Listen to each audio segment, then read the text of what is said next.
Welcome to the Weather Guru podcast for Sunday, April 26, 2026. Here you can look at the national lower 48 here, as well as take a look at the tropical outlook for 2026 in terms of the hurricane season. Please be sure to subscribe and like this channel for the latest interpretation of weather news in the lower 48. I appreciate your support, ladies and gentlemen. Right now, we're looking at the GFS model here for Sunday, April 26, 2026 here. And you can see we have rain showers developing along the southeast coast here. So if you're coming down I-95 from Rocky Mount, North Carolina through Raleigh, Durham, Fayetteville, into Myrtle Beach, and Charleston, South Carolina, you could run into some showers here courtesy of a low pressure that's hanging off the Delmarva coast here. Showers also funneling into Virginia Beach and Norfolk. Good morning to you folks.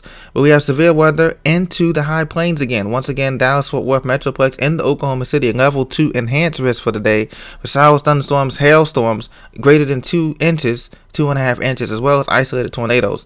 So that's the area there between Oklahoma City, Norman, down into the Red River Valley, into Dallas-Fort Worth Metroplex, and East Texas. Again, it's under the bullseye for severe thunderstorms later on Sunday afternoon. Out west, just typical scattering of showers and snowstorms here for the upper mountain and the Rockies and the chains and the higher elevations there. But you can see the forecast for the high temperatures today, maximum high temperatures, is pretty hot though, and that's why we had that instability and that dry air and that meeting that moist air there in the central plains there. 88 degrees high temperature for DFW, 83 degrees high temperature for Atlanta, cool 58 degrees Fahrenheit for Washington, D.C., 62 degrees Fahrenheit for our friends up in Hartford, Connecticut, 54 degrees Fahrenheit for a high in Boston today, 78 degrees Fahrenheit for Phoenix.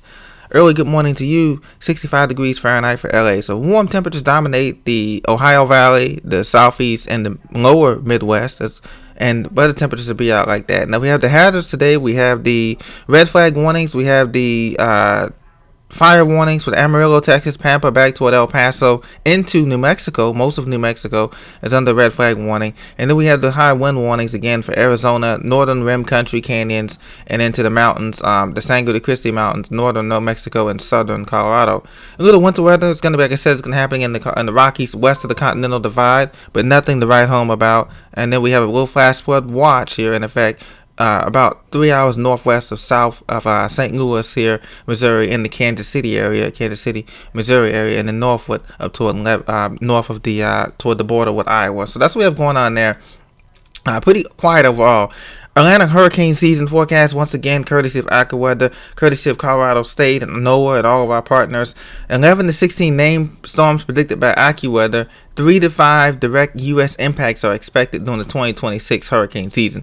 Now, it's important to note that this season will be a below average season, according to the experts now, because we do have an El Nino year. And during the El Nino year, we experience less activity in the Caribbean, Atlantic, and Gulf of Mexico or Gulf of America bays, and we experience more activity toward the Pacific area, the Eastern Pacific, East Pac area, and they can easily have 15 to 20 storms there easily because of El Nino that is developing here. Now, strong upper level winds is the reason why we have that wind shear across the Atlantic, blowing those westerly winds across the Atlantic there, and that tends to limit the activity. Not saying that we can get the Atlantic season shut down completely, but it does tend to limit an activity in the El Nino year, and we've known that. So it's near to below average, but not risk-free. Once again, the article notes that AccuWeather is predicting 11 to 16 named storms, 4 to 7 which will become hurricanes, 2 to 4 major hurricanes, and then direct impacts to the U.S., 3 to 5, whether they be hurricanes or tropical storms, that remains to be seen. But hurricane season begins June 1st, and as we head closer to May 1st here, we'll be 1 month out from beginning that hurricane season. So just keep that in mind, have a plan in place. As you know, batteries, flashlights, water, generators, stuff like that, and should be okay if you live along the Gulf Coast and those areas too as well. So there's something to keep in mind there. Now, as I advance the model here, the GFS model through the next day here, through Monday, you can see the showers advance right in the middle of the nation's heartland. I-35 corridor, I-45 corridor, I-70 corridor. Once again, it's in the bullseye for these showers and storms here. Some could be heavy, some could be severe on Monday, April 27th. Now, as I advance it further here, you can see during Tuesday, those storms advance further eastward here along this frontal boundary, this low pressure system that develops along the Great Lakes here, produces heavy rain, heavy showers from Chicago, Indianapolis, into the Ohio Valley, back towards Memphis and DFW once again, in Austin on the bullseye for more heavy storms on Tuesday. Now, as I advance the storm through on Wednesday, you can see that clears out the way up into the northeastern Canadian provinces, and we'll look for some showers and storms in the southeast that comes to develop with this low pressure system here.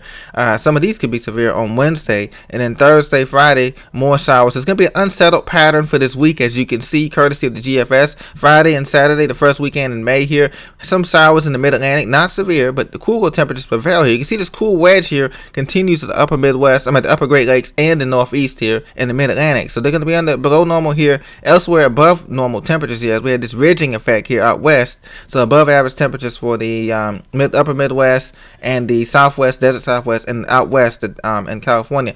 But we do have some showers here in Texas that continue to linger along. So if we come along I-10, I-20, I-35 in Texas, 45 as well, you want to be mindful that there will be some showers this weekend on the first weekend of May here on Saturday. We get into Sunday, May 3rd.